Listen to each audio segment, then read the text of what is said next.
Hello, everyone, and welcome back to episode 34 of Sooner Girl Sports Pod. And I have an excellent guest for you today, and my friend Chauvin Aaron.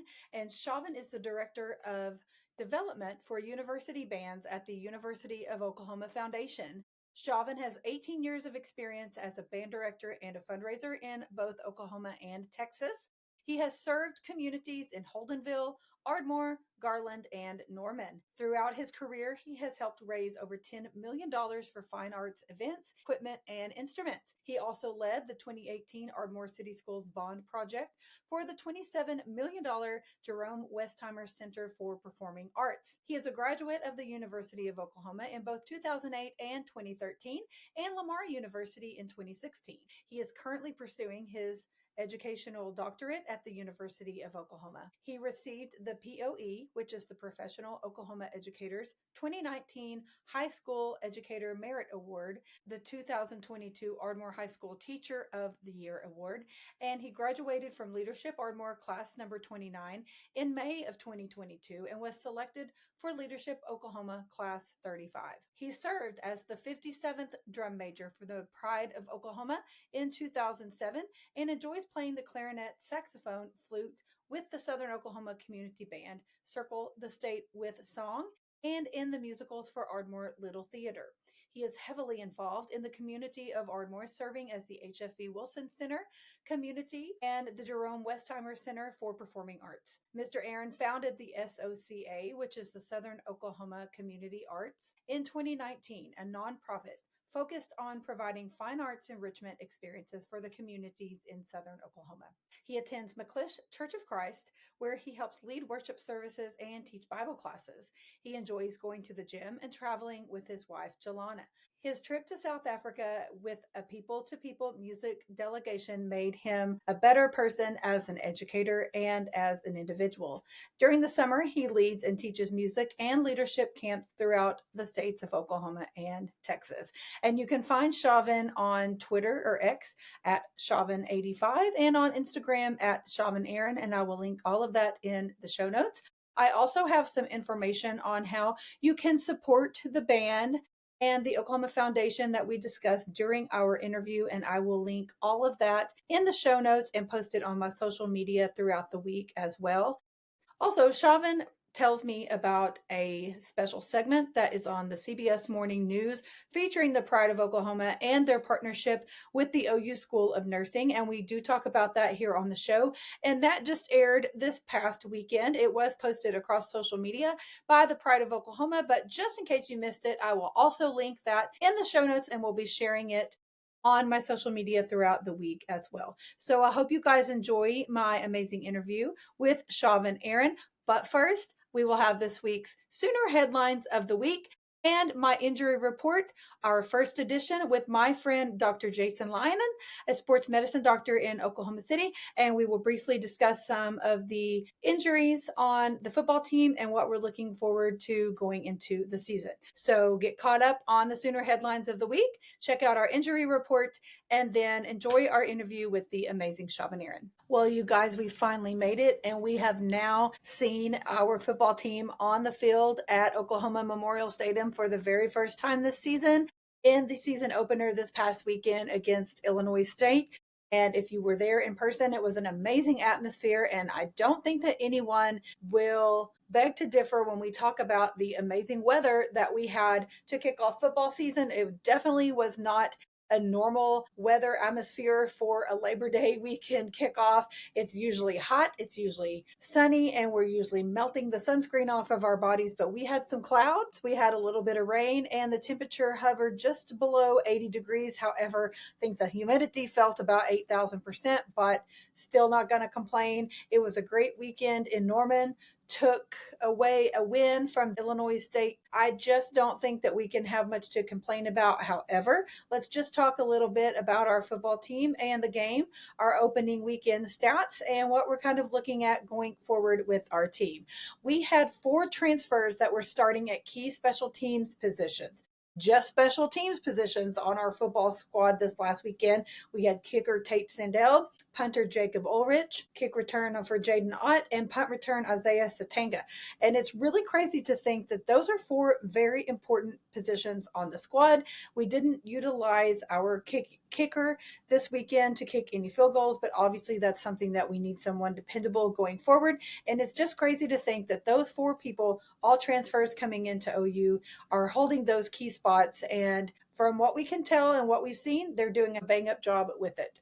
John Mateer put up quite some stats this past Saturday. Just at the halftime mark, he was 15 of 18 on passing with 227 yards and one touchdown. He had 4 rushing plays for 14 yards and 1 touchdown at the half as well. You only passed for over 200 yards 3 times last year.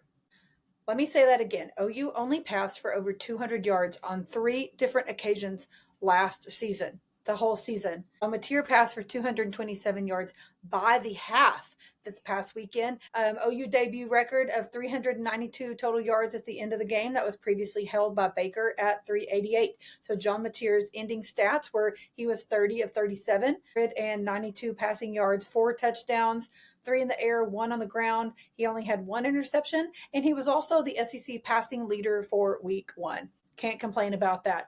Also, the player of the game from Red Dirt Media went to Keontez Lewis. He had 9 receptions for 119 yards and 2 touchdowns.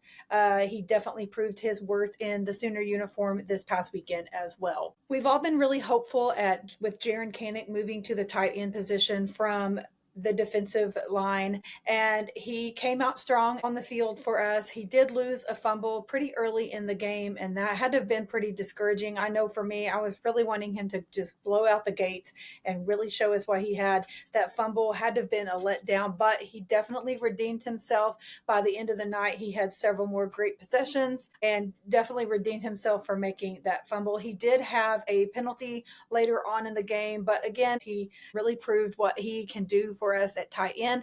I definitely hope that going forward, he's able to build off of that positive momentum and what we really saw from him this past weekend in the game. Torrey Blaylock, our freshman running back, he had a touchdown. He did go down with a right shoulder injury and then was replaced by Xavier Robinson. However, Dr. Jason Leinen and I will talk about this in our injury report after the Sooner headline segment.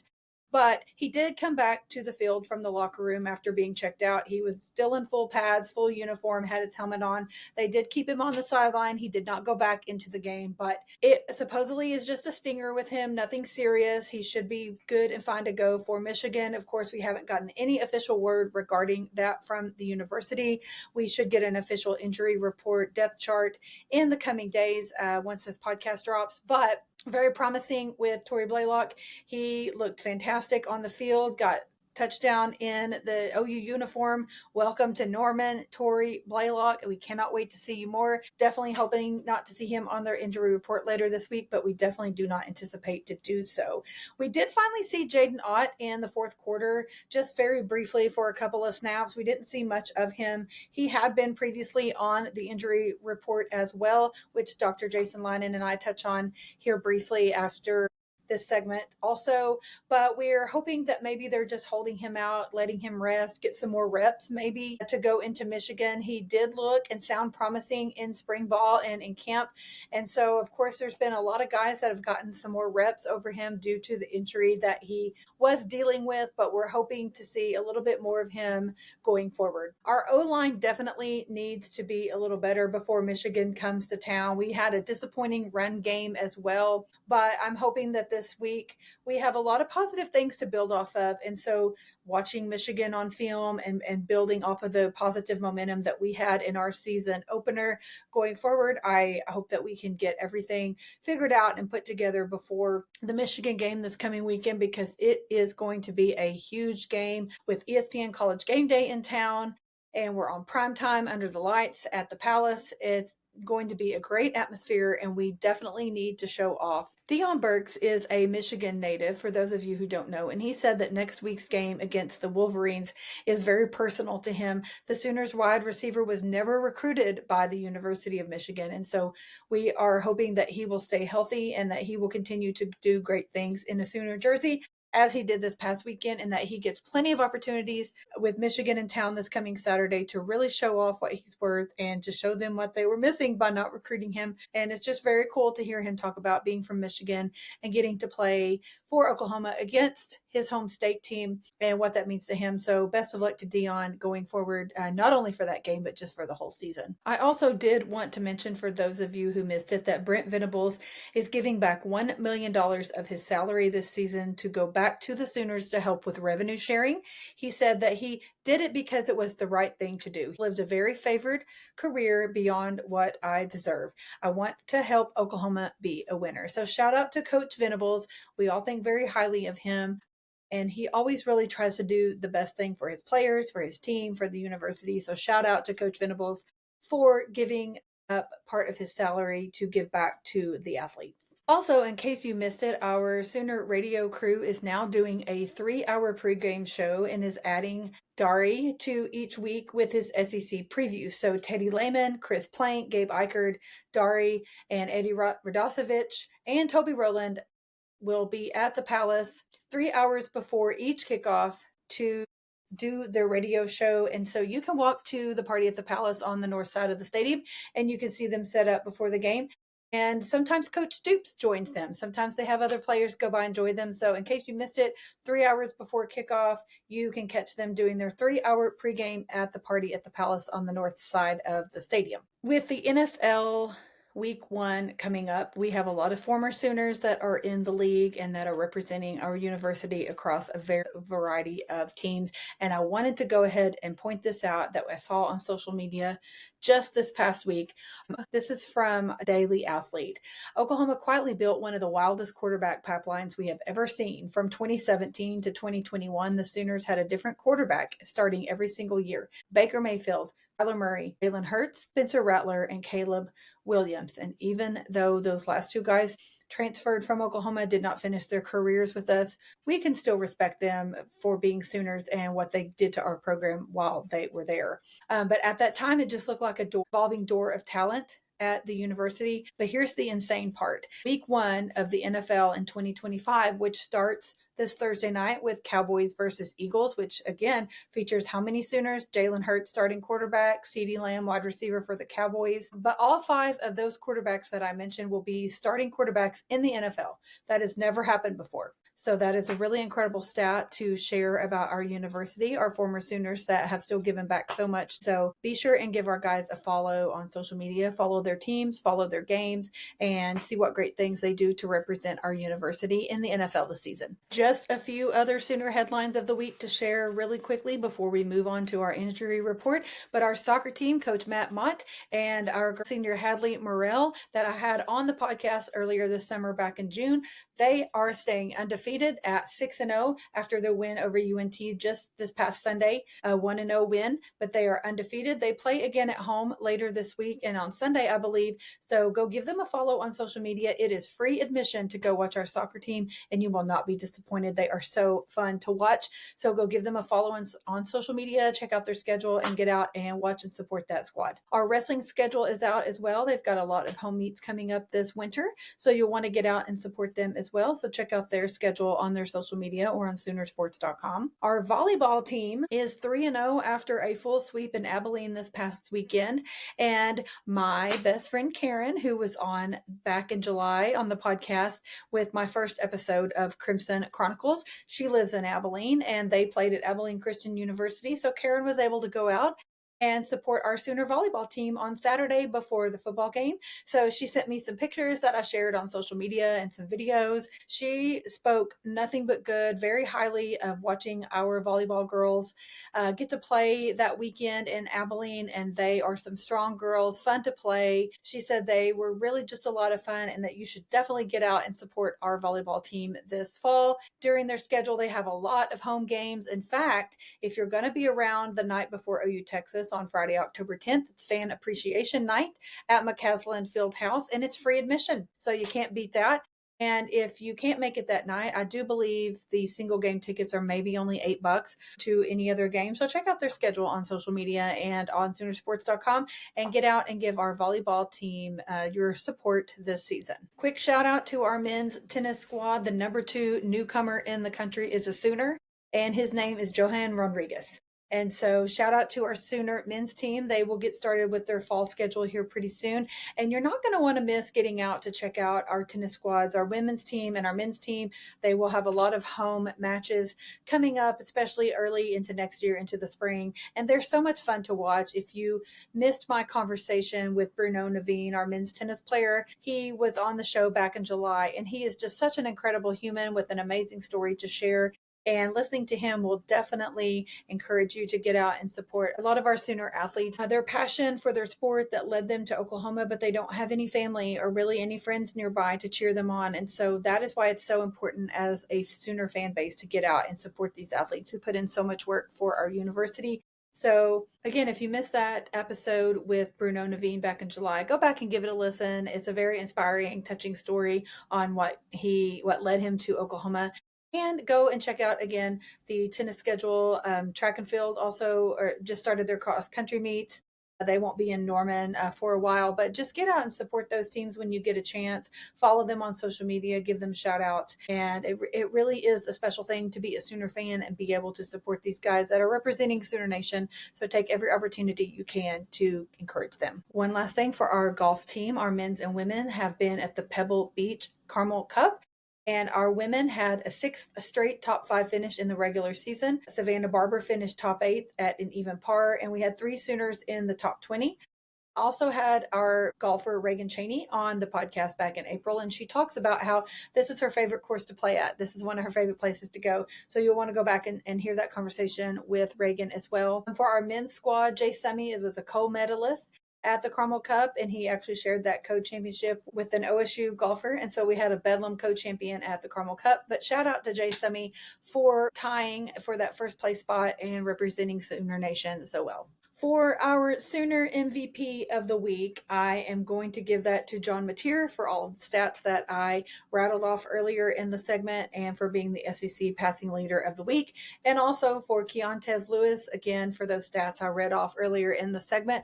Those 2 players really stood out this past Saturday in the Palace, and I hope that they continue to do so as we go forward this season. But shout out to John Mateer and Keontez Lewis for being my Sooner MVPs of the week. I'm going to go in this segment with the Sooner Fun Fact of the Week, and then be sure and listen to our injury report, and then later my interview with the amazing Chauvin Aaron. But my Sooner Fun Fact of the Week is 65 years ago, former OU wrestling coach Port Robertson was named the head coach of the 1960 U.S. Olympic team.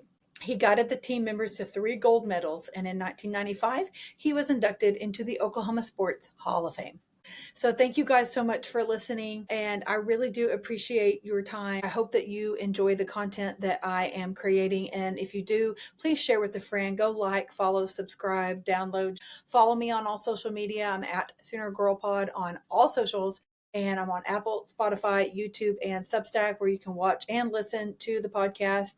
Remember, if you need a shirt, I've got a merch link. You can subscribe on Substack so you never miss an episode and have things sent directly to your inbox so you don't miss any major announcements. I also have my monthly newsletter called The Playbook. It was released last week. It is available to be viewed on my Substack. You can also sign up to have that sent directly to your inbox for free, so don't miss that. Ladies, a locker room girls, we've had a great online huddle just last week, and I have some great plans, some ideas coming up for the girls in September and October. We're going to do some in-person meetups, and hopefully we'll be having a special guest at our next online huddle in September. So you definitely will not want to miss that.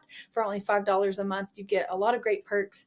You get a merch discount. You get to be a part of our subscriber-only private chat. You get a private Instagram feed. We do our monthly online huddles. We have our in-person meetups and all kinds of other things. I do some giveaways that are just for locker room members only. And I also do have advertising and sponsorship opportunities available as well. You can message me on social media. Again, I'm at Sooner Girl Pod on all platforms, or you can send me an email at soonergirlsportspod@gmail.com. And my link in bio is my link tree, and everything is linked there, and it's super easy to find. But if you need any help or any other information about anything, please don't hesitate to send me a message. So thank you guys for listening, and I hope you enjoy the rest of the show. And I will see you next Wednesday where we talk sports. I wanted to do a quick intro for Dr. Jason Leinen, who is a dear friend of mine. And he had this idea a few months ago of doing a weekly injury report where we discuss any injuries that we have on the football team and how it could affect us going forward, what kind of timeline we're looking at, and treatments and such. And when he had this idea, I thought it was fantastic. So I'm super excited to introduce this segment for football season and possibly going forward. So Dr. Jason Leinen, his wife Julia, is my very best friend from college. I have known him for over 25 years. He is a very talented, compassionate, amazing sports family medicine doctor in Oklahoma City. So I'm very excited to have him on this segment going forward during football season. So I hope you guys enjoy our first injury report with Dr. Jason Leinen. Jason Leinen. I'm a physician. I did a residency in family medicine, and then I did a fellowship year in sports medicine. So that's really my passion, and that's really where I enjoy the most as part of my practice. And you went to OU Medical School, so you are a Sooner.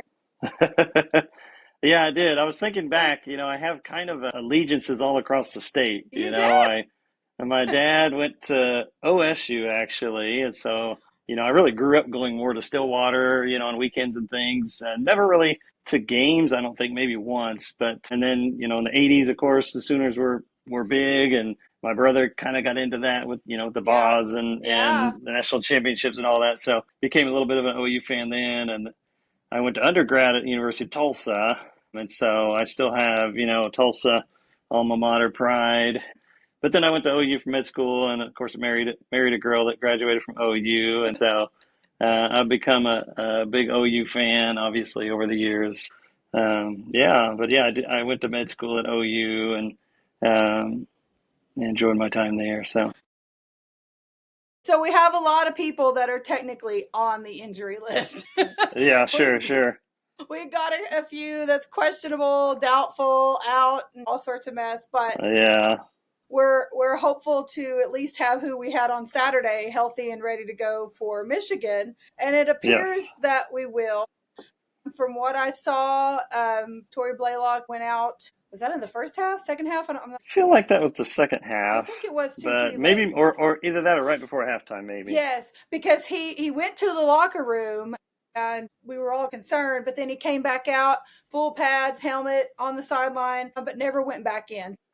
The word on the street is unofficially, of course, at time of recording anyway, that it's just a stinger with his shoulder. So hopefully at this point anyway, he's good to go. So tell us a Sure. little bit about what does that mean? Like a quote stinger. It sounds like obviously it hurts, but it could be a lot worse. So what are we maybe looking at if that's the case with Blaylock? Yeah, so a stinger injury, and if anyone's watched football for a while, I'm sure you've seen guys with the stinger or you've heard that term. Mm-hmm. Typically the guy comes off the field and his arm is kind of dangling down, or he's shaking it, or he's Yeah. holding his neck.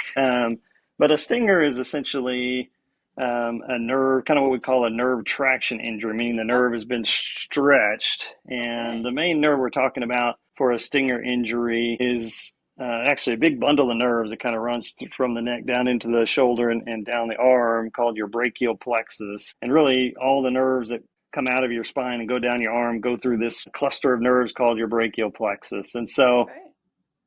for a stinger, typically what happens is a player will get tackled and either hit the ground, kind of, forcing their head to the side or their neck to the side, or sometimes land on their shoulder, and it kind of creates a stretch kind of injury. And so those nerves kind of get injured, stretched, inflamed, whatever term you want to put on Mm-hmm. it. It's not an injury where something is severed or something is broken or something is torn. Right. Typically that would be a much more significant injury, but Yeah. essentially those nerves kind of get stunned for a moment. And so Okay. it sometimes, people call it like dead arm. Mm-hmm. The guy comes off and he's shaking his arm because he really can't feel it. Sends numbness and tingling, and and weakness down that arm. And it Okay. hurts. It doesn't feel very good. So that's what, guys come off to, like, hey, this doesn't feel right. Something's going Right. on here. And sometimes there's concern for, an actual shoulder injury, or even sometimes, an injury to the arm or wrist, because again, it feels like maybe something's broken because your hand's not working right. Right. Okay. So yeah, typically it's a nerve injury, but thankfully most players with this type of injury will recover fairly quickly as that nerve sort of calms down. Sometimes within a few seconds to a few minutes. Oh, wow. Sometimes the symptoms can linger for a few days, depending on how severe the injury is. So I guess he'll probably be getting lots of maybe ice treatments on that for the Yeah, week, or treatment for this kind of injury, sure. Yeah, ice and rest, and even kind of some stretching around, the yeah. muscles of the neck and shoulder. Immediately, well, of course, these days they fold up the big tent over the guy, so you Yes. can't really see what's going on. Yeah. But if you see a quick assessment on the sideline or by the trainer or medical staff, you might see Mm-hmm. him, checking the guy's strength, either his Oh, grip yeah. or checking his shoulder strength, his neck strength. Can he move? Does he have full range of motion of the Right. arm and the shoulder and the hand? And so, typically for these injuries, that's really the main thing to watch for: is do they have their strength back? Are they going to go back and, number one, if they're a running back, as is the case here, are they going to be able to hold the ball without fumbling it, or are they going to have Right. that sensory feedback? Are they going to be able to sustain another tackle without having this come right back, or cause further problems? So really, you're checking motion of the neck, making sure it's not a spinal injury to the neck or spinal cord Yeah. itself, and then just checking to make sure they have their strength. So again, sometimes these type of injuries can resolve within a few minutes, and they'll recheck the guy's strength, and if his strength is good and his motion is good, they'll say, okay, yeah, you're fine, go back in there. Okay. If it's a little more serious, or maybe they're still having some tingling, some numbness, they might say, hey, let's keep you out for a little bit, or hey, you're done today, or hey, the Mm-hmm. game's almost over, we're good, let's Right. let you rest and make sure you're not gonna, and then recheck them later tomorrow, and Yes. and yeah, go through the treatments, just make sure they're good to go for the next day. So Yeah, that's kind of what I'm assuming happened with Blaylock, since we were so far ahead and it was later in the game and he had already proven his worth, so to speak, on the field for us. So I'm hoping that's the case for him. Like I said, we haven't heard anything official. If I remember sure. correctly, I think like an official injury report from the university should come out like maybe Wednesday or Thursday. So I guess technically we'll find out then for sure. But I don't anticipate him to be on it, and neither does anyone else who seem to know way more than I do and have an in, I guess, so to speak. Yeah, sure. So Yeah, anyway, so that's good news. And looking at these other people that me and you talked about, how we feel like they've been on the list for a long time, it sure would be nice to have some of these players. Now, I will say Jaden Ott is on here. And he actually did he not play like a couple of snaps on Saturday? I know that he was out there for special teams once or twice, and I Yeah, think he got one or two snaps at running back. that's what I was thinking, kind of late in the game. So Yeah, and I don't know official injury status, but I yeah, know that the talk on the radio at least was that, mm-hmm. he's not had as many snaps in practice, Yeah, and maybe some of it's precautionary, maybe some of it's mm-hmm. going with the guys who just got the prep work more, Yep.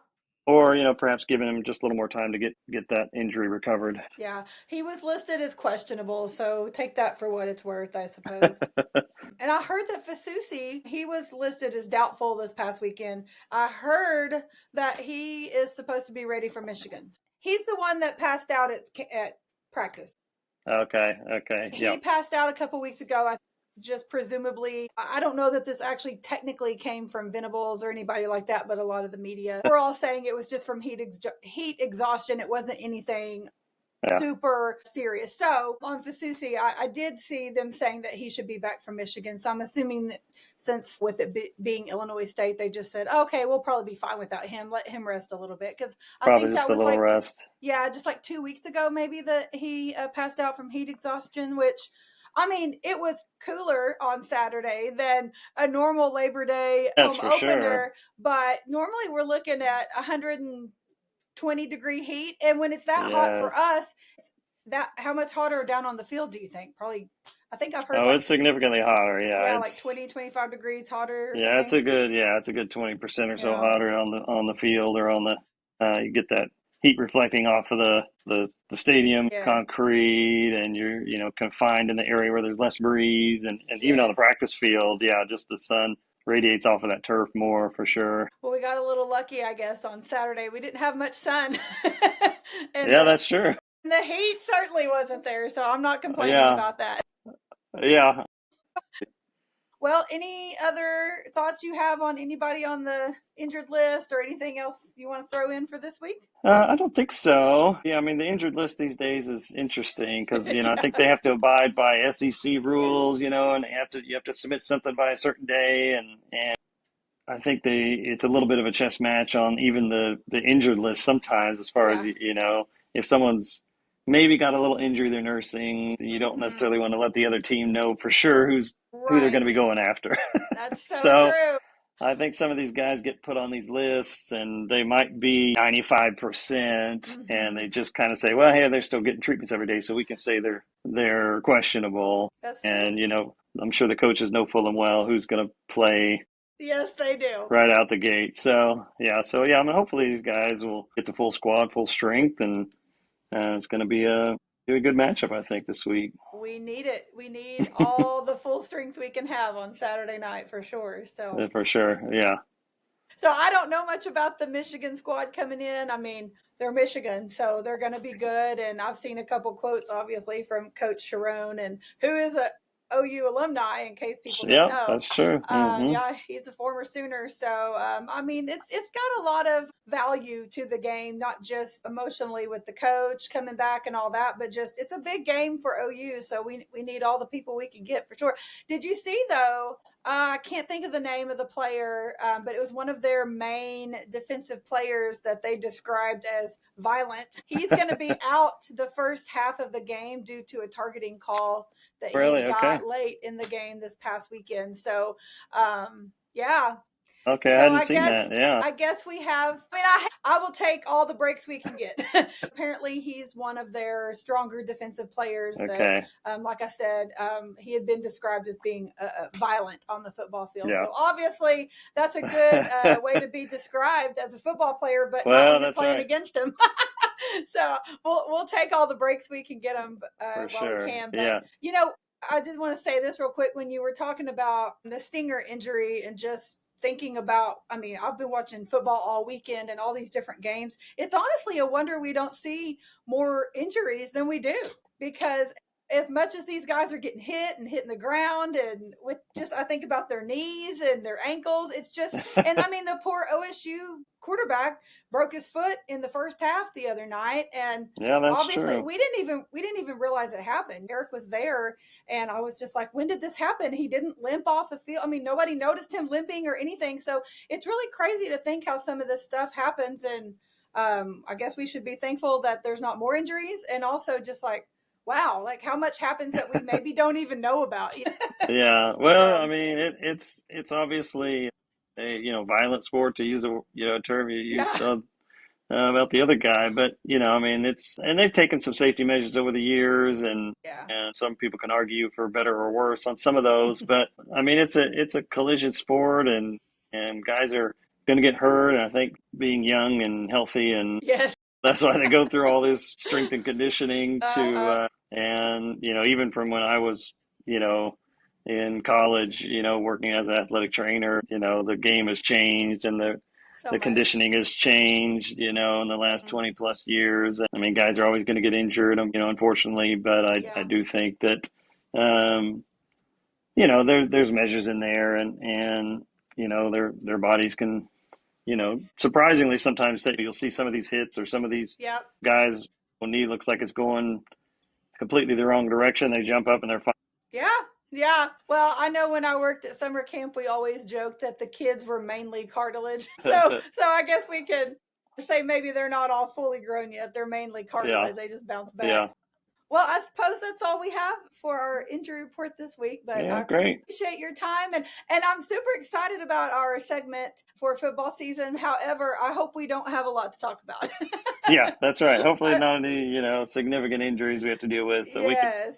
discuss some minor aches and sprains, Yes. or just talk about you know injury treatment in general. But yeah, I'm excited about this week. Should be a good environment. Should be It it will be. college game day coming in, I and know it's going to be great. the Big crowd game on should be campus. crazy. So yeah, should be It good. will. Very Thank you again to my amazing friend, Dr. Jason Leinen, for this week's injury report and summary. And I am looking forward to this segment throughout the fall.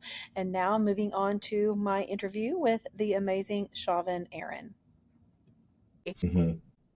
I like your poster back there. Yes, this is a canvas of, I think it's the Iowa State game, the last season we were in the Big 12. So, Nice. Okay. Yes. Awesome. Well, I really like that. I wanted you to talk and tell about your journey as far as being in the band, how you ended up at OU for college, and now, and you just got a promotion and all those yes, things and yes, all that yes. that entails. So if you want to start kind of at the quote beginning, lead up and talk about where you are today and kind of how you got there.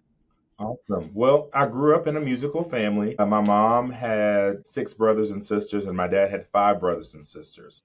Oh, wow. And so both of them, my grandma played piano at church, and so both of them kind of had their own separate singing groups. Okay. So each family would, of course, get up in church and sing. And if there were community events on my mom's side or on my dad's side, both of their families would get up and have a concert or Awesome. participate in those events. So it started that way. My mom was in the Ardmore band. She played flute and was in color guard. Okay. So that's kind of part of my background. I had a cousin that was 2 years older than me in school, and she was in band. And so that was kind of my more immediate connection to bands. Right. I got to experience through her many things, and that's kind of how I got started in 6th grade. Skip ahead a few years, and again, my cousin was drum major. They're very small. I was going to ask who the drum majors were and who the band director was at y'all's time at Ardmore, because I was trying to remember who it was at my time and if it overlapped. Yes. So when I was in middle school, I had Donnie Franks. Okay, yes. He had come from Tishomingo uh, Mm-hmm. history band program and came and retired at Ardmore. So he was at Ardmore through my 8th grade year. Okay. And then Stan Stevenson was the head band Stan, director. yes. Yes, I remember him. Stan, the man. Yes, he was awesome.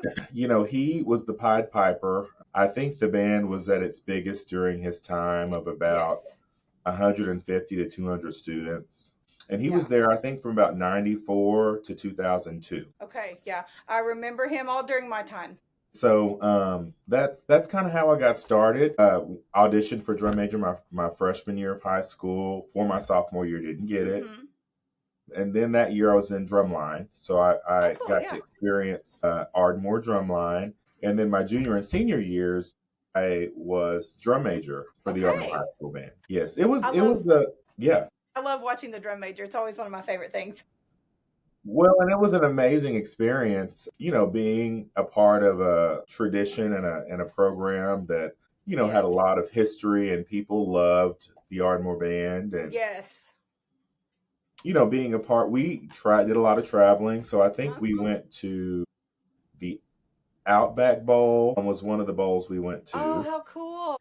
And then we went to the Alamo Bowl, I believe my senior Oh, year. how fun. So getting to experience, those trips along Yeah. with in a college marching band setting Yeah. was pretty awesome. And That's awesome.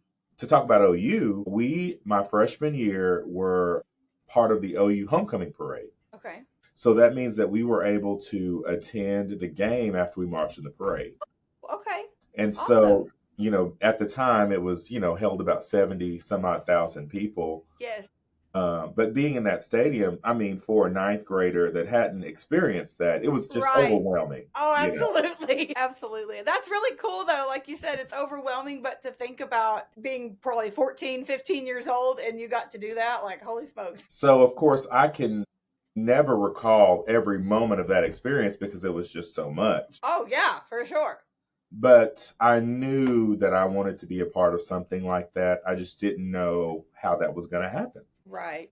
So fast forward to my senior year, I actually had applied to go to East Central University, Southeastern. Yeah.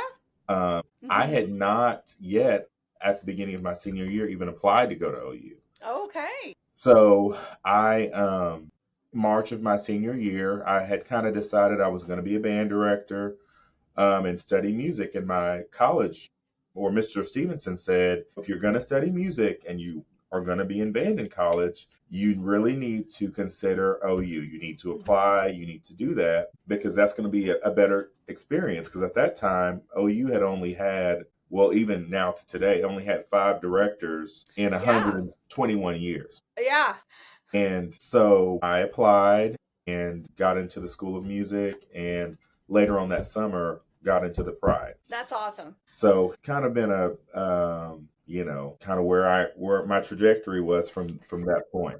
Yeah. Well, I think I've told you this before. Previously, I attended the last few summers when Coach Venables had his ladies retreat, and we would go around the stadium to different stations and learn all sorts of aspects of the team and game day and all of that. And one of those stations was about the band and just the game day timeline for the band members. And I know that Brian Britt had been in there and Hallie was in there last year. I never really thought about the time frame for a game. I mean, I don't like an 11 a.m. kickoff as a fan, which most people don't for a lot of different reasons. But for traveling purposes and being on a weekend, it's not ideal having to get up early on a Saturday. But I've never really thought about even the players and the cheer squads and the band and how early you guys have to get up because your pregame stuff starts so early.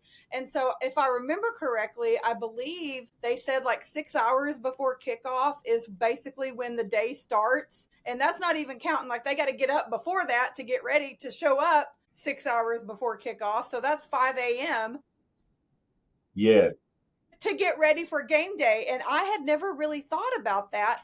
And I thought that is a long day for those poor kids. It's just crazy, but you need all of that time to do all the things. And it just is what it is. But I'd never thought about it. So that was one of the interesting things that they had talked about that day. And they told us all kinds of fun stuff and answered a lot of questions that we had. But that is one thing that stuck out to me was just the longevity of the day that you guys have on a game day. And it's, to me, exasperated during an early kickoff. Well, and one thing Mr. Britt has always said, you don't get fired for showing up somewhere early. Oh, right. Yeah, for sure. Because the way that the game days work, and, especially now that we're in the SEC, it's even more heightened. Oh, is the timetable for the game, and if it's aired nationally, which most of our games are, you're on a very tight schedule. That time in the morning is really the time for you to get there early enough before they put out all the barricades. Right. Before all of those things happen for you to practice. And then we have a number of engagements that we have to do before the game starts. Yes. So many. So do you guys have anything to do with the Walk of Champions? Are y'all a part of that or? Yes. Okay. I was thinking so, but I couldn't remember. Sometimes I don't always make it over there for that. So I couldn't remember if there were band members there or not. So, okay. So you guys are you're all over the place. Yes. And so we have groups that are part of the Walk of Champions. And then we have our rewarm, and there are other PEP events this year with the Oval being the new spot. There's a few other engagements that, either the president has or Joe C. or the athletic director wants us to attend. And in order to kind of get all of those in, because right after the students have that early practice, we feed them breakfast and they get to have a little bit of downtime before we go straight into the game day activities. So after the game, are they pretty much off the hook, so to speak, or are there things that you guys do afterwards as well? It depends. Most home games, yes. After the game, they'll go back to Catlett Music Center where the band is That's kind of our home base. Uh-huh. And, put their uniforms up, put their instruments up, and then go home. But sometimes after away games, there may be some presidential or regent Oh, true. pep gigs Yes. that we are, celebration or just, Yes. pep events that they want us to partake in. That's true. I didn't think about that. So, OU Texas is like a multi-day event for a lot of people, and especially you guys. So, do you guys start in Dallas having stuff on Friday? OU Texas is of course heaped with tradition and heaped Yes. with lots of opportunities for section and band bonding. So that kind of happens throughout the week. And then on Friday morning, that is a recruitment opportunity for us. That's right. So if you remember, for Yes. many years, we come through Ardmore every year. That's right. When you started talking about that, I was like, oh, yes, yes. But this year, we're actually stopping in Pauls Valley. Okay. So we have some, band members, former band members, current band members that are associated with the Pauls Valley program. Uh-huh. And so Pauls Valley High School will invite all of these schools from area districts to come over and watch the band perform. That's cool. But just to kind of give you a rundown, I have the schedule here so I can tell you the whole truth. So I kind of help with engagement and anything that really leads up to money. But so the buses are usually spotted for this year will be at 6:45 a.m. We'll leave Norman about 7:15. Then we'll arrive in Pauls Valley at 8 o'clock and perform until about 10:30. Okay. Then the students will have lunch at 10:30 and we'll head to the Dallas area. We'll arrive at our hotel in Richardson at 3 o'clock. Okay. We have a big Texas dinner, kind of like OU Texas weekend dinner at 5 p.m. And then the band splits in two parts and goes to two different pep rallies, one at the Omni Okay. and one somewhere else at about 7 or 7:30. And then in the evening, they kind of have a game night at the hotel. Okay. And then they go to sleep and get up for a long day at the Cotton Bowl. A long day, but I'm sure they're a little grateful for the 2:30 kickoff. I know there's a lot of mixed feelings on the 2:30 kickoff, but again, I'm sure they're a little grateful for that, especially since they have Friday evening engagements. So they get maybe a little later start on Saturday morning, but yeah, game day at the fair is nuts. So I can only imagine all the logistics and everything that is entailed for you guys. So it's crazy to get there. Now, the best thing about being a part of the band or part of their entourage is that you get dropped off right in front of the gate. That is so true. You have to deal with parking. Yes. You get a police escort. That's awesome.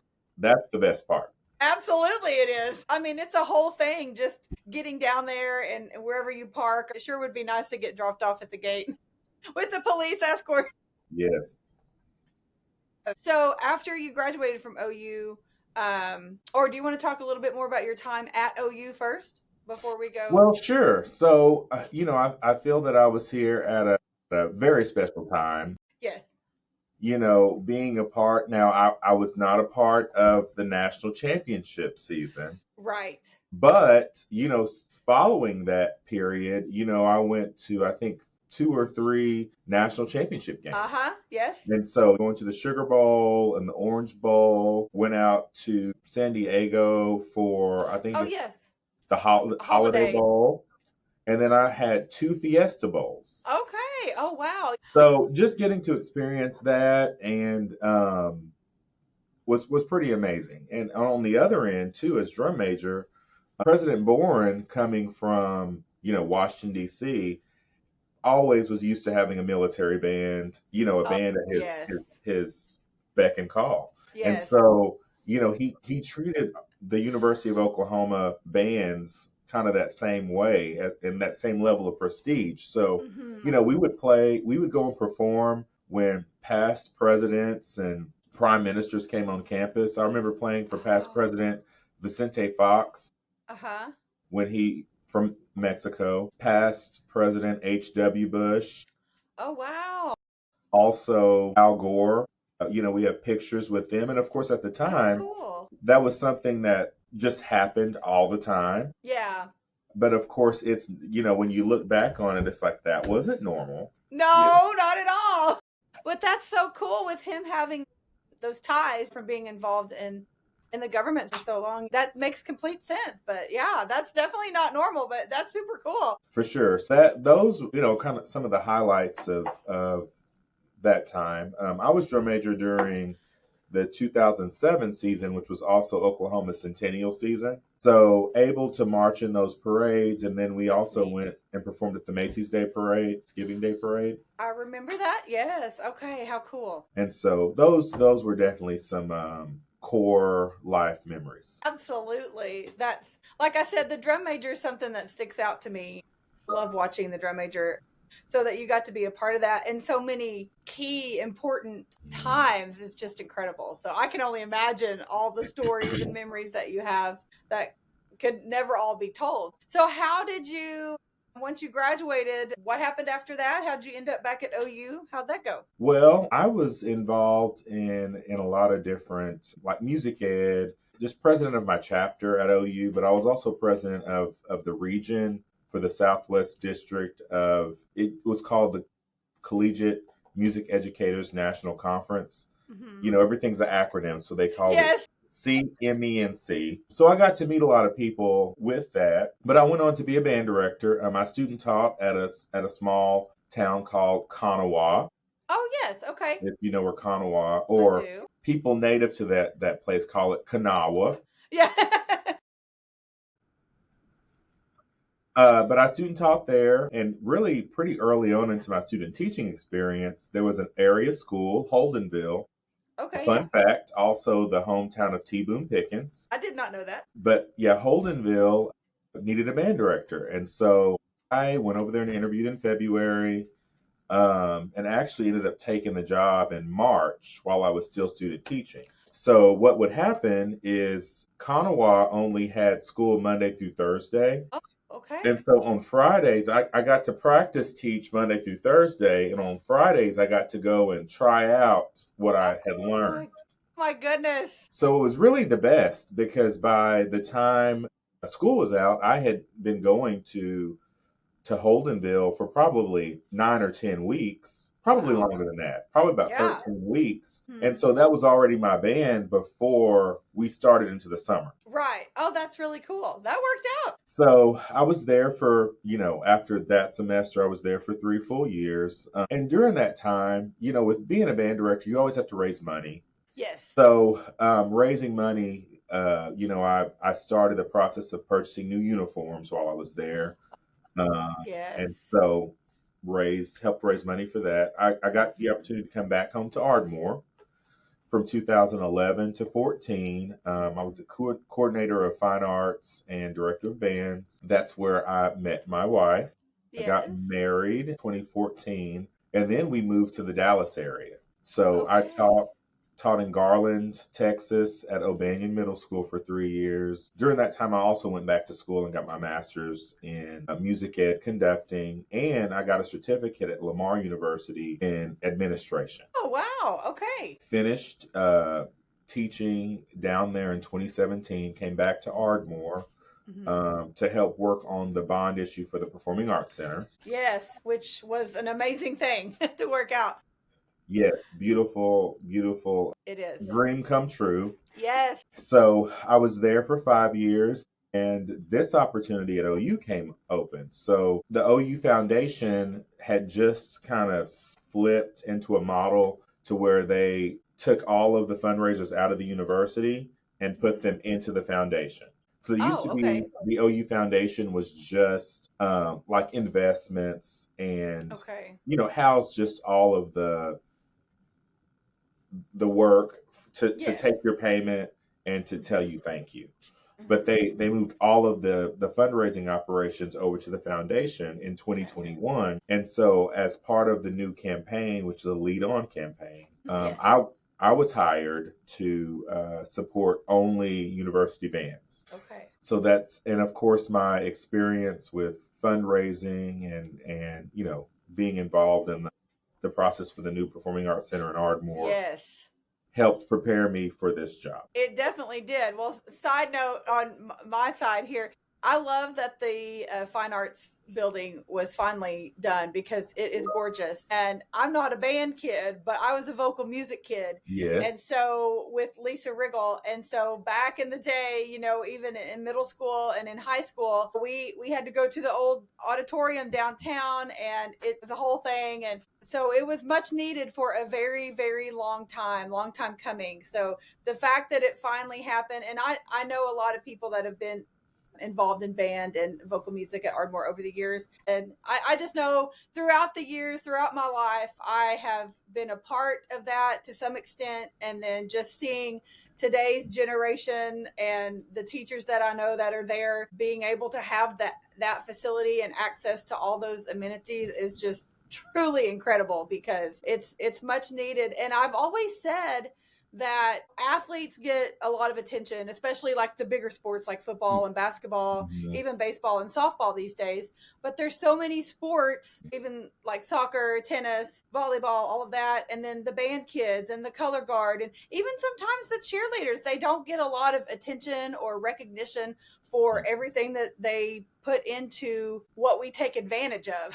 Because we all like to go and hear the band or go watch a play or musical or watch the cheerleaders or whatever. And we sure like those national championships, whatever sport they come in, track and field, but they don't always get the recognition or the help that they need. So when things like that happen and kids get what they need to advance that, it makes my day. So there's my little side rant, maybe to help with the little fundraising stuff. But I mean, I know it's hard to give too. I do because I mean, I want to help all the things because I love OU, and my husband being a poke, God love him, he wants to help his school too. And you can only do so much because there's so much to do, but it adds up, just a little bit goes a long way. And so I always try to tell myself that, okay, just throw $25 over there or $50 or whatever, $10, anything. It's an effort. A lot of people and organizations rely on that to exist. I mean, and I know you're going to get there talking about that, but it's much needed. So you work hard, I know. Well, and really, I say that my job is pretty simple Mm-hmm. because when people think of university bands and OU athletics or OU football, Mm-hmm. they think that it's one. That is true. And so that's a good problem to have, That is true. So for me, the struggle or the challenge is creating a lane for me to do my job because Yeah. when people have been going as business as usual and then someone else comes in to start asking for money for an area that has not had someone specifically asking money for it, Right. there can be some challenges, but For sure. they're good challenges. Yes. And we just started a partnership with the OU College of Nursing. Oh, yes. And so we've always had first aid help with the Mm-hmm. Pride, Mm-hmm. but as demands increase, and when we grew up, we had to be outside most of the day. Yeah.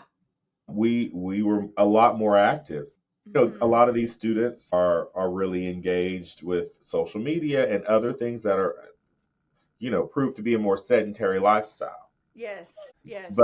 But the things that we're asking them to do with band, first of all, what happened with OU band 20 years ago when I was in it, the demand is a lot higher now. I can The imagine. rigor Yeah. is higher, and just when I think about pregame and halftime expectations, there are more things that they have to do. Yeah. Makes And sense. so instead of having a first aid person that would come and literally put a band-aid on it, we wanted to have this partnership with OU College of Nursing who could, help prevent injuries Yeah. and illness, prevent injury and illness, also help with mental health, I love that. but also they could get to the root cause of a problem rather than just putting a band-aid on it. Yeah. I love that. So, and I mean, they are not emergency services. I mean, if there's something that is indeed trauma, they will fill the gap until to get them to Right. somewhere Right. where they can have surgery for their appendicitis. Right. But it's a unique story. And so we had a CBS producer out of Miami that's a former band member. Oh, cool. Yes, his name is Dan Shepard. So we've been kind of wanting to pitch this story for a long time. But as you know, with Mhm. the news, if there's a war, Oh, if yeah. there's a tornado, Yeah. if there's a hurricane, or some other political thing, it's going to Right. get bumped. Absolutely. So an executive finally out of New York finally gave us the green light about a month ago to do the story. And How so neat. we collaborated with the College of Nursing and our band staff, along with students, to do this story. And so it should be coming out on the CBS Evening News sometime before Labor Day. How exciting. So I'll keep you posted so you can share Yes. the link.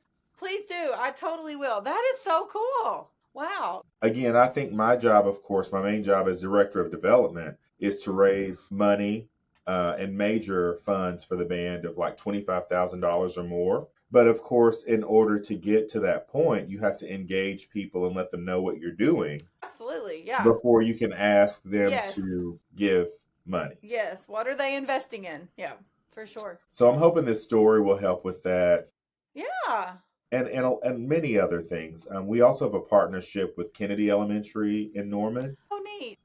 And so we have students that go there on a regular basis when school is in session and Yes. mentor the students. I love that.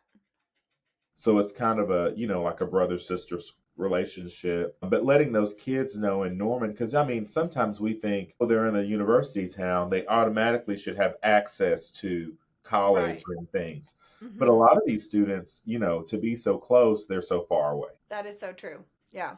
Well, and I've had a lot of athletes that I've talked to and coaches, and they've all talked about different partnerships that they've had with elementary schools or just seeing athletes, young athletes at games. Hadley, for example, the soccer player that I had on that I got to meet, she told me that, and also I talked to a volleyball player, Lydia Martin, and they both told me the same thing. They've met players, little girls at their games afterwards, and they still keep in touch with them, 2, 3, 4 years later. And Lydia's graduated now. And she still keeps in touch with a few kids, she said. And then I talked to Mark Williams, the men's gymnastics coach. They have a partnership with one of the elementary schools. But all that to say, kids look up to anybody that has anything to do with OU. I mean, they're like starstruck.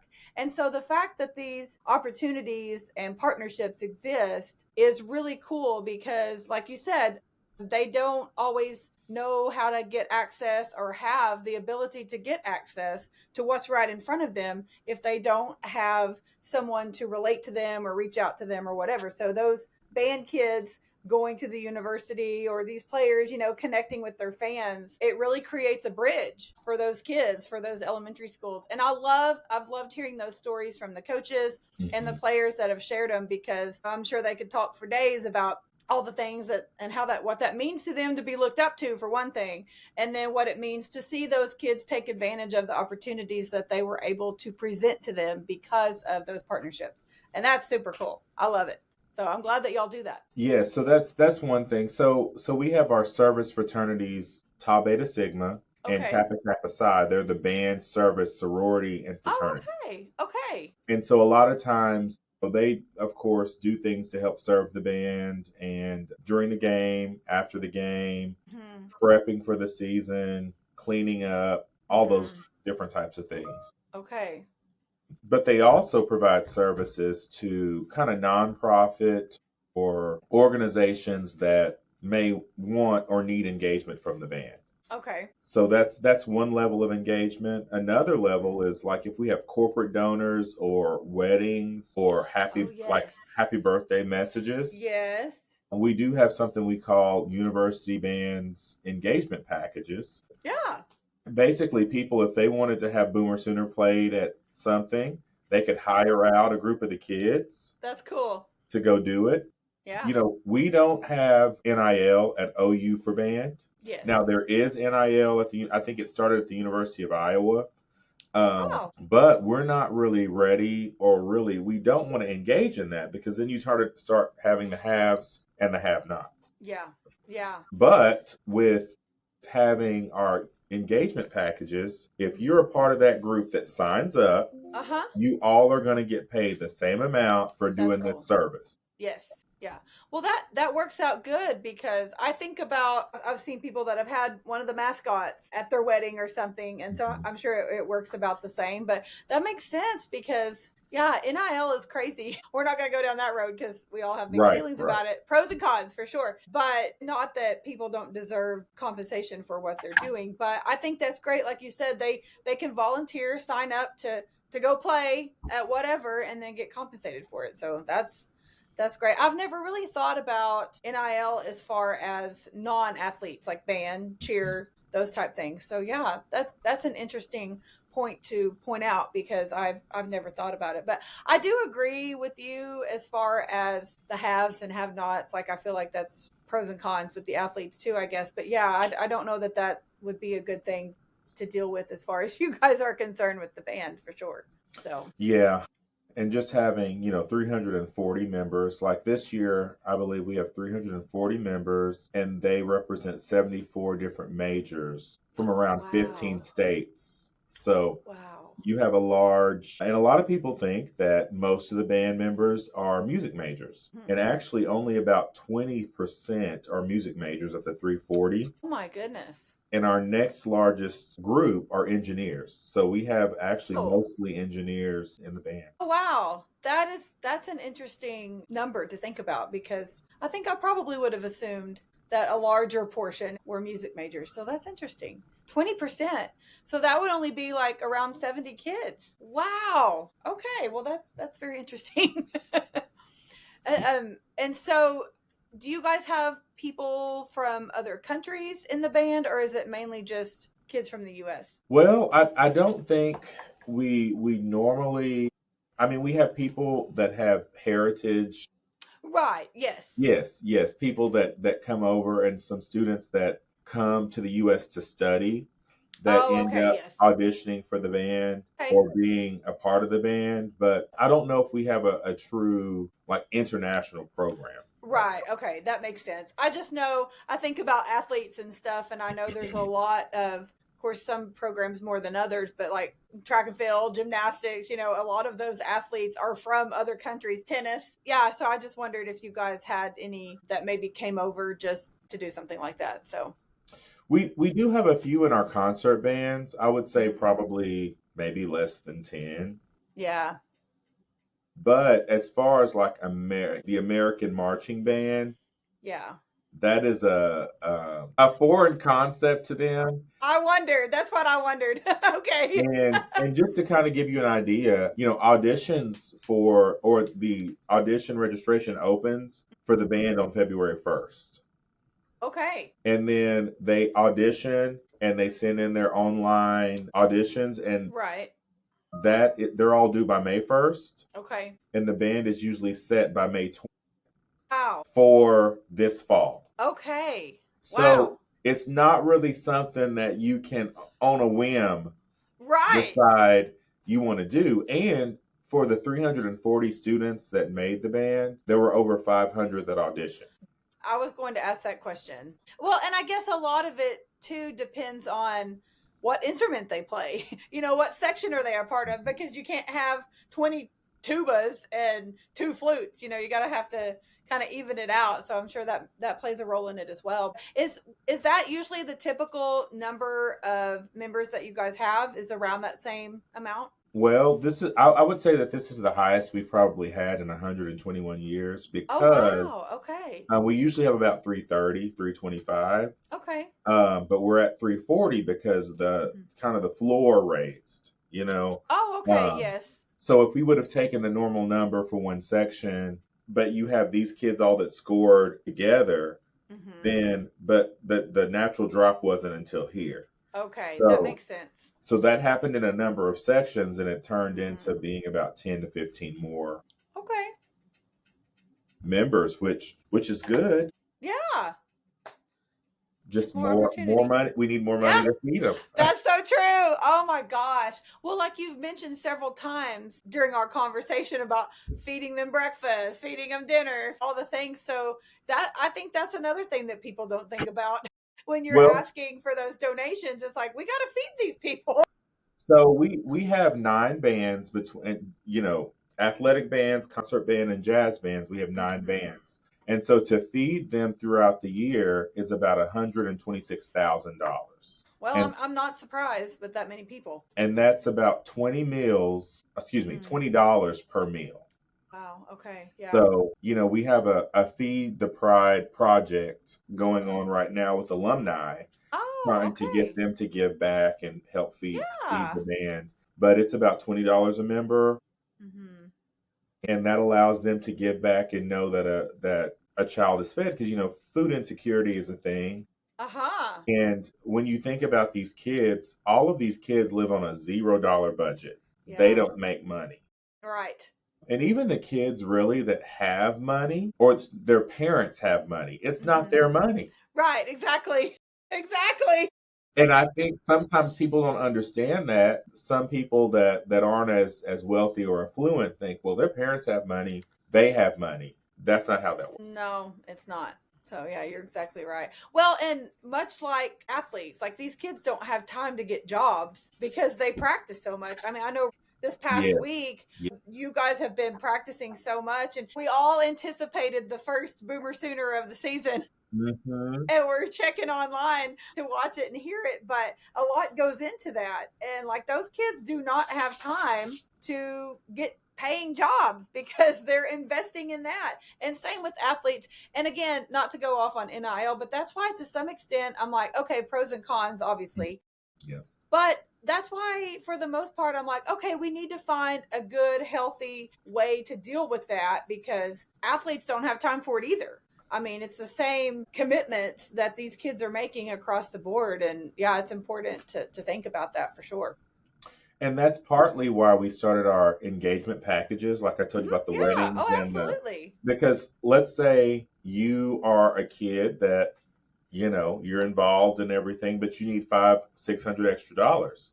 Well, you could sign up for 7 or 8 of these gigs and know I'm going to get that $500 by doing these gigs. Yeah, that's neat. And so, like, if the president calls to do a gig, he's going to pay us $50 a kid, or the kids are going to get paid $50 each for doing a 30-minute gig. Okay, yeah. So that works out very well for them. Well, that's good because I think that's a good thing to offer because people will pay for that. If you want Boomer Sooner played, one of the mascots to come or whatever, like you're going to pay for that. So, and it's good that investment is going to something good, and worthwhile. And you're supporting that by allowing them to come to your functions. That's really neat. I'm glad that y'all do that. And I think it kind of all rolled out around the NCAA ruling and NIL started.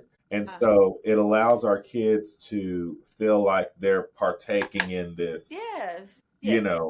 They're not just always getting asked to do something for nothing. Right. For sure. Well, I mean, it's not fair to them. They already give enough time and effort just to do the requirements. So for them to be asked to go here and there and all these extra places, they for sure need to be compensated. So I'm glad that that's a thing for sure. And it's a good way for them to make a little money. Yes. So what major fundraisers do you have? Are they ongoing or do you just basically say, hey, we're going to focus on this particular thing right now? Or is it just pretty much everything's ongoing at any point? I'm glad you asked. So we're in a lead-on campaign. So we have our strategic initiatives and pillars for the university for the lead-on campaign. And so within each area, they have their own things that they are focusing on. Okay. So through June 30th of 2020. So we kind of have, scholarships, uniforms, instrument support, and kind of touring support and recording support. Okay, so those are some large numbers, but that is what it would take to endow that. And it's something we're working, we have a certain amount that we need, for this certain project. Right. But in order for us not to have to continue to keep asking, we're working to try to get people to create an endowment so that it'll last forever. That makes sense. Okay. So this is the big umbrella, these items. Yes. So my first year was August 2022. And so with the research done, with some studies that kind of helped the nursing program come along, Uh-huh. we needed cooler uniforms.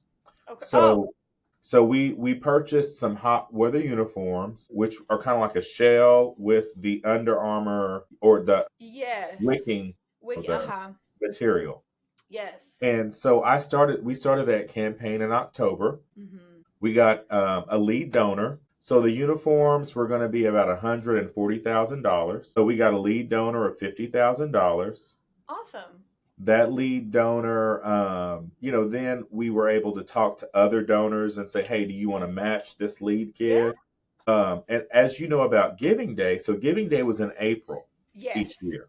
Yes. So if I start a campaign or a project, based on our big umbrella things, if I start a campaign in the fall around September, October, then and get a lead gift, Mm-hmm. then the goal is to by Giving Day to get it fully funded. Okay. Yes. And Okay. if I get it fully funded by Giving Day, that means that we can have it purchased and in our students' hands by the fall. That's awesome. Yes. So that's kind of the formula. So, Okay. so that first year were those hot weather uniforms. The second year we needed a new drum line, Mm-hmm. and so we raised money for the new drum line. Started with a lead gift, Uh-huh. and then by Giving Day we were able to raise, with the smaller gifts you talked about, $10, $25, Mm-hmm. to add up to getting the money we needed for the drum line. And Okay. then last year we worked on new trumpets. So the, Okay. the trumpets were about $150,000. So again, we got a $50,000 lead gift. Someone matched that lead gift of 50,000. Awesome.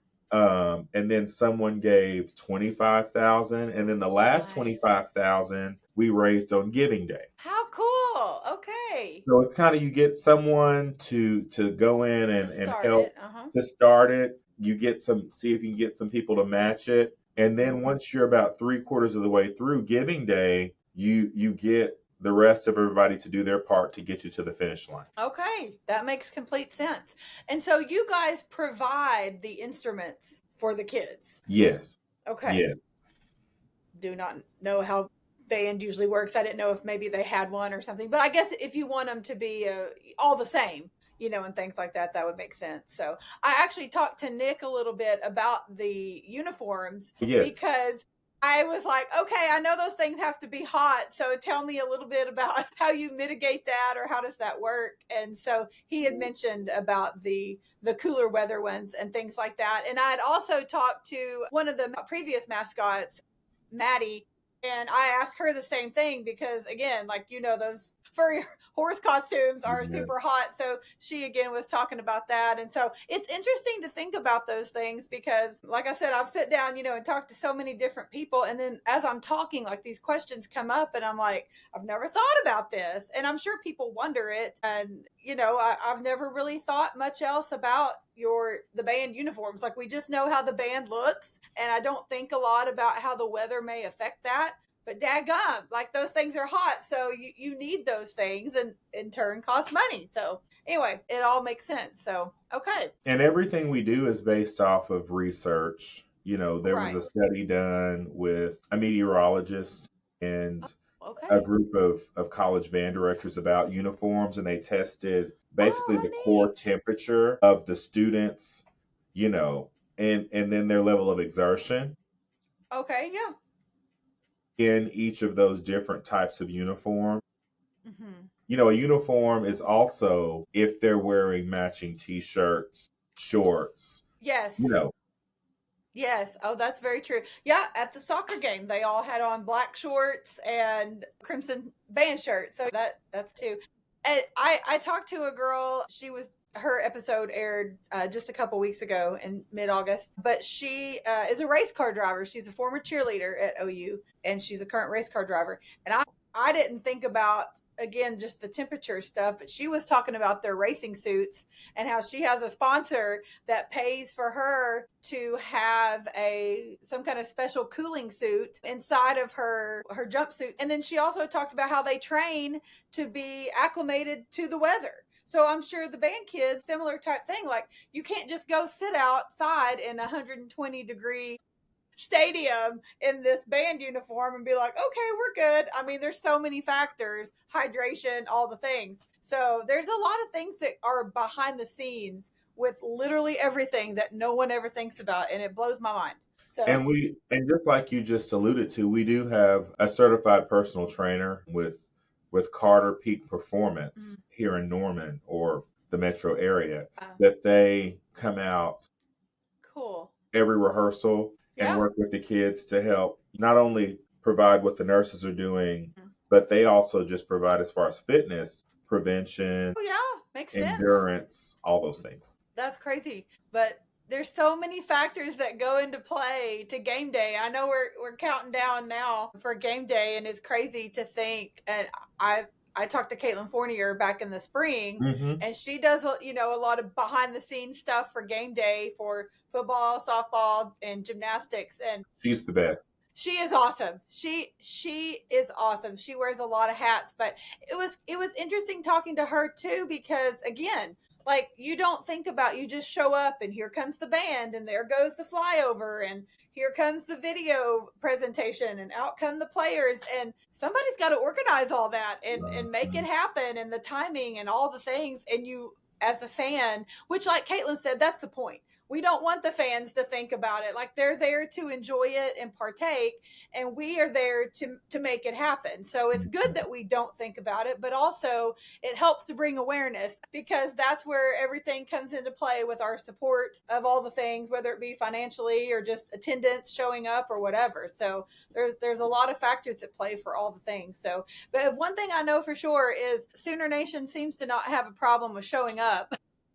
True. Just about anywhere for anything, from what I can tell, for sure. And I know, like I said earlier, financially, it's hard to do all the things, but every little bit helps. So like you said, so I'm glad you pointed that out about Giving Day, and just, a little bit goes a long way to close the gap. It's much needed. Okay, well, is there anything else we need to wrap up on or talk about or anything before I let you go?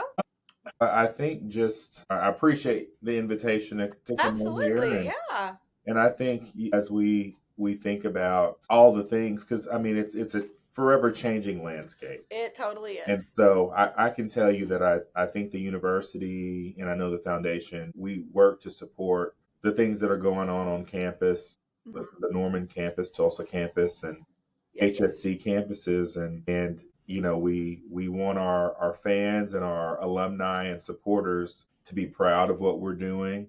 Yes. And welcome feedback when necessary to help make it a better experience. Absolutely. Back. Yeah. One thing I was going to ask you, which I know it will have passed by the time this comes out, but that's fine.